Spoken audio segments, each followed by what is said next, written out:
आज 29 अक्टूबर है, दिन बुधवार। आइए जानते हैं बिहार की 30 फटाफट बड़ी खबरों को। और इस न्यूज़ को आप किस जगह से देख रहे हैं, हमें कमेंट बॉक्स में ज़रूर बताएं। महागठबंधन ने अपना घोषणा पत्र जारी किया। पोस्टर में राहुल गांधी से बड़ी तस्वीर तेजस्वी यादव की लगाई गई। नेता प्रतिपक्ष तेजस्वी यादव ने कहा कि यह हमारा प्रण पत्र है जिसे हम 5 सालों में पूरा करेंगे।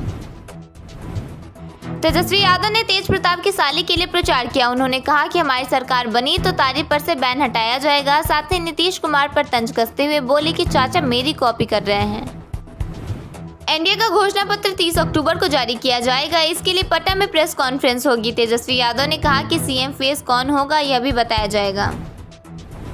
IRCTC घोटाले के मामले में लालू प्रसाद और राबड़ी देवी ने कोर्ट से कहा कि दिल्ली ट्रायल न चलाइए माइलॉर्ड। चुनाव प्रचार और केस दोनों एक साथ संभव नहीं है।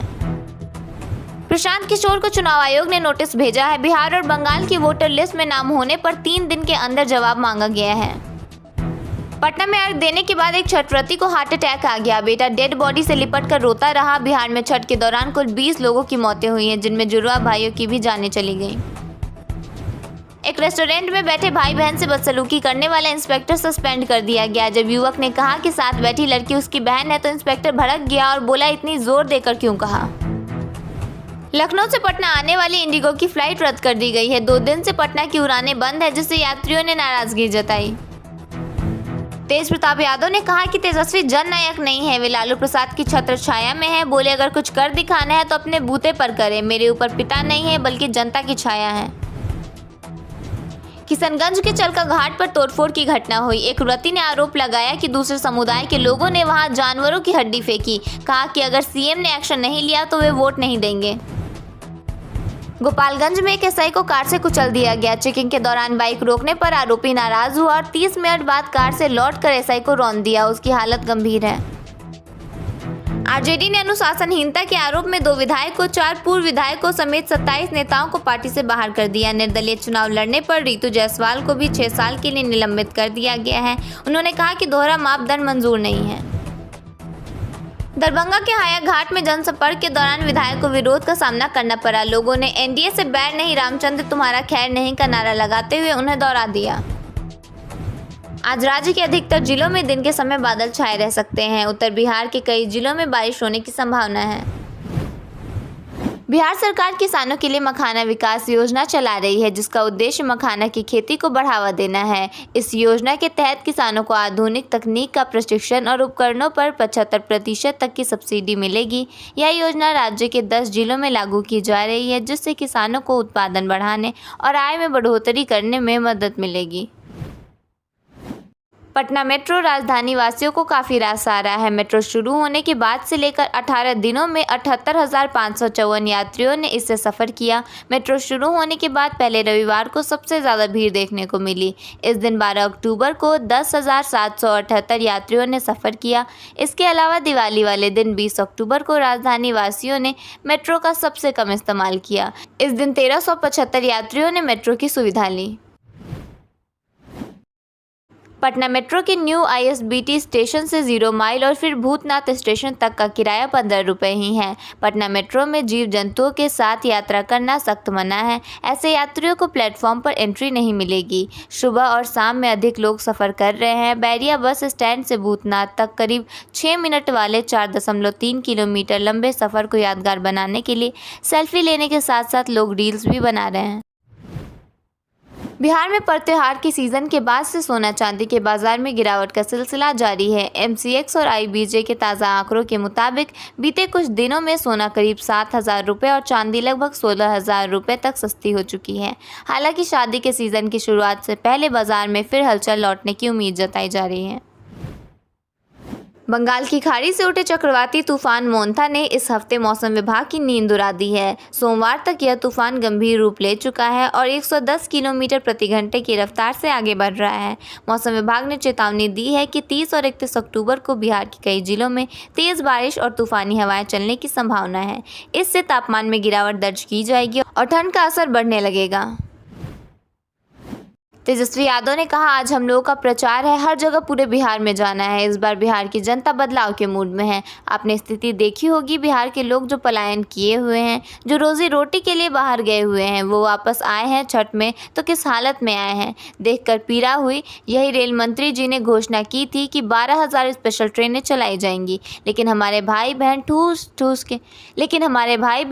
ठूस के ट्रेन में जाने को मजबूर हैं। कहाँ गया इनका स्पेशल ट्रेन? इन लोगों ने केवल बिहार के लोगों को ठगने का काम किया है। फैक्ट्री लगवाते हैं गुजरात में, विक्ट्री चाहिए बिहार में, हर चीज़ गुजरात में और बिहार को ठेंगा। अब ये चलने वाला नहीं है। बिहार विधानसभा चुनाव के बीच भारतीय कम्युनिस्ट पार्टी लिबरेशन यानी भाकपा ने रविवार को भोजपुर से अपना चुनावी घोषणा पत्र जारी किया। संकल्प यात्रा और दलित नेता राम नरेश राम की पुण्यतिथि के मौके पर जारी इस घोषणा पत्र में पार्टी ने भूमिहीनों, किसानों, मजदूरों, युवाओं, महिलाओं और अल्पसंख्यकों के लिए कई बड़े वादे किए हैं। माले ने कहा कि यह घोषणा पत्र जनता के संघर्ष और सपनों का दस्तावेज है। बिहार चुनाव से पहले राजद ने बागियों को ठिकाना लगाना शुरू कर दिया है। पार्टी ने एक साथ 27 नेताओं को 6 साल के लिए पार्टी की प्राथमिक सदस्यता से निष्कासित कर दिया है। निकाले गए नेताओं में परसा के विधायक छोटेलाल यादव, राजद की चर्चित नेता रितु जायसवाल सहित कई अन्य नेता शामिल हैं। बिहार चुनाव 2025 के लिए राजद ने अपना घोषणा पत्र जारी कर दिया है। इस बार पार्टी ने रोजगार, महिला सशक्तिकरण और बुजुर्गों की देखभाल को अपनी प्राथमिकता में रखा है। युवाओं के लिए रोजगार, स्किल सेंटर, भत्ता और स्टार्टअप फंड, तो वहीं महिलाओं के लिए माई बहन योजना, बेटी माई योजना और शिक्षा में आरक्षण जैसे वादे किए गए। इसके अलावा बुजुर्गों के लिए भी कई तरह की घोषणाएं की गई हैं।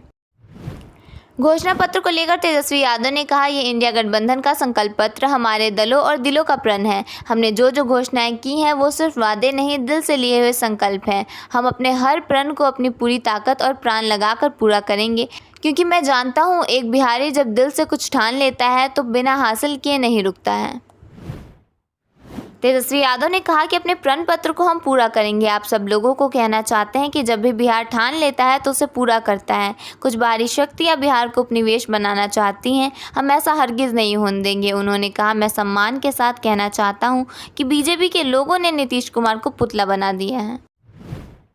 बिहार विधानसभा चुनाव लड़ रही जनसुराज पार्टी के वरिष्ठ नेता प्रशांत किशोर बुरे फंस गए हैं। चुनाव से पहले 2 राज्यों की अलग अलग मतदाता सूची में उनका नाम दर्ज पाया गया है। चुनाव पदाधिकारी ने उन्हें नोटिस जारी कर 3 दिन में जवाब मांगा है। अगर वह संतोषप्रद जवाब नहीं दे पाते हैं तो उनके खिलाफ बड़ी कार्रवाई हो सकती है।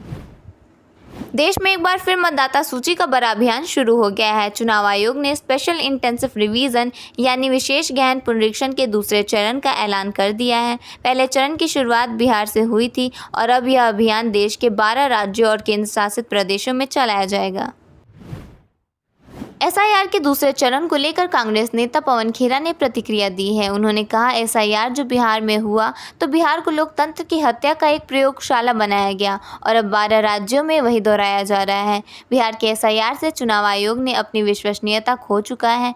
चुनाव आयोग ने 2003 में जो एसआईआर किए थे उसके दिशा निर्देश सार्वजनिक करे और उन्हीं दिशा निर्देश पर चले, वरना चुनाव आयोग पर बहुत बड़ा धब्बा लग चुका है।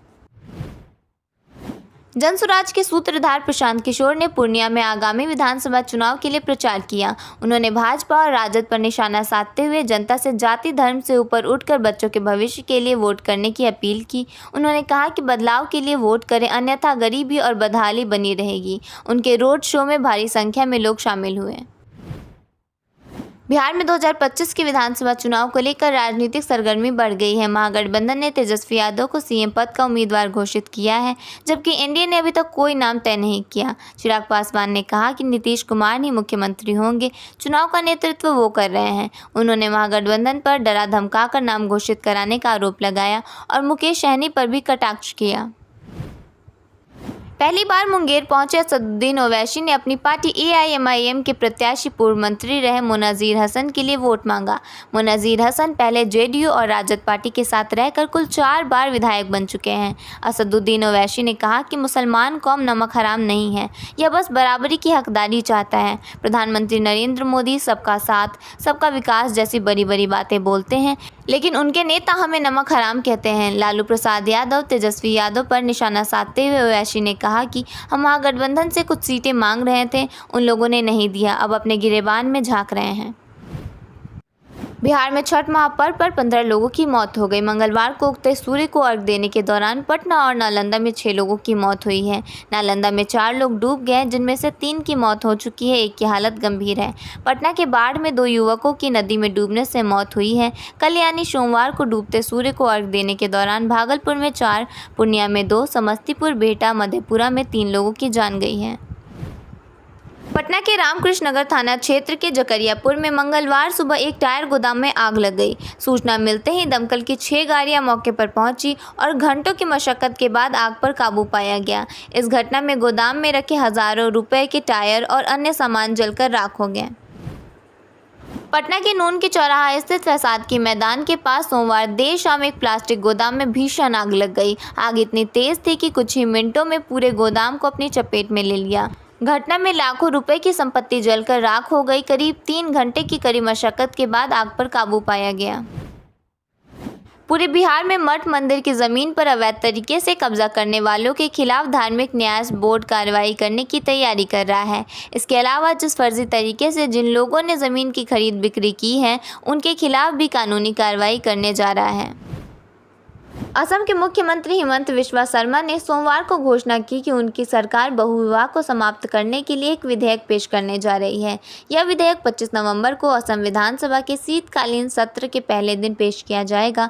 सीएम ने बताया कि इस विधेयक में अवैध रूप से दूसरी शादी करने वालों के लिए 7 साल की जेल की सजा का प्रावधान रखा गया है।